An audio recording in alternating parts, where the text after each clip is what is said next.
and he writes with a deep personal connection to God, and his poems reflects this idea like serving God and honoring Him. One of the special thing about poetry is his creative use of shape and form. Um, in some of his poems, you can see that the layout of the lines creates a visual shape, which connects to the poem's meaning. And this type of poetry is called complete poetry. Like for the example, we take from the temple, the altar. It is arranged to look like a stone altar. And for the second example, we take Easter wings. These lines are arranged to look like wings. George Herbert believed that poetry should not only be read, it should also be seen, and its shape should also praise God. So, the altar. It represents poet's broken heart, which he offers to God as a sacrifice. The first line says like, "A broken altar, Lord, thy servant hears." Where Herbert admits his heart is broken, but still he wants to give it to God as in prayer or love. This one shows both like humility and deep devotion. Another poem I talked about was Easter Wings. So it is written in two stanzas, and it is arranged to look like wings. So the narrow part in the middle represents man's fall to sin, and the wider part at the ends represents souls rising with the help of God. So Herbert writes, I am just forgetting it. Oh, let me rise. He asks God to lift him up, and it shows hope, faith, and a journey from weakness to strength with the divine grace. Another important point we have is love God. It is a conversation between soul and the God, and God is depicted as love in this poem. So the soul feels very guilty and unworthy to be in presence of God, but love gently welcomes him and comforts him. The first line says like, "Love made me welcome, yet my soul drew back." Here we can see,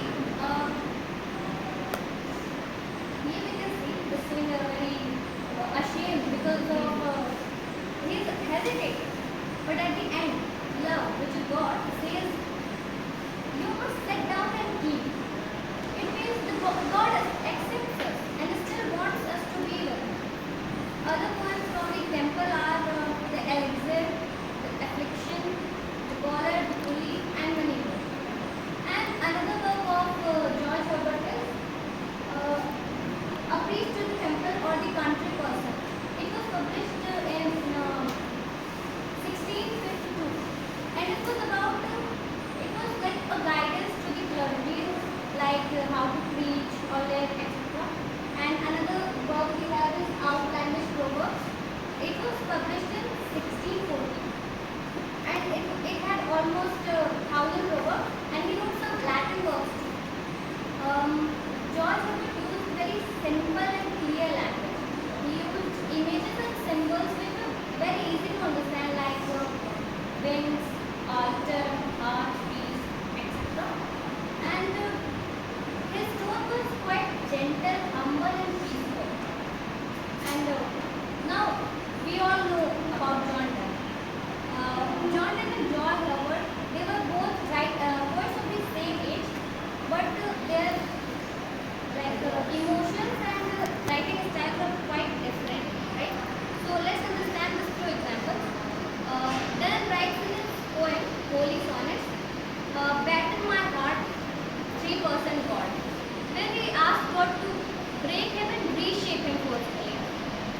This shows very conflicted and intense relationship with God. While on the other hand, Herbert writes this Holy Sonnets, "Batten my heart, three-person God." Here it means he wants God to break him and reshape him forcefully. It shows conflicted and intense relationship with God. While on the other hand, Herbert writes, "Teach me my God and King." It shows very humble way and obedient way to ask God to guide. And another is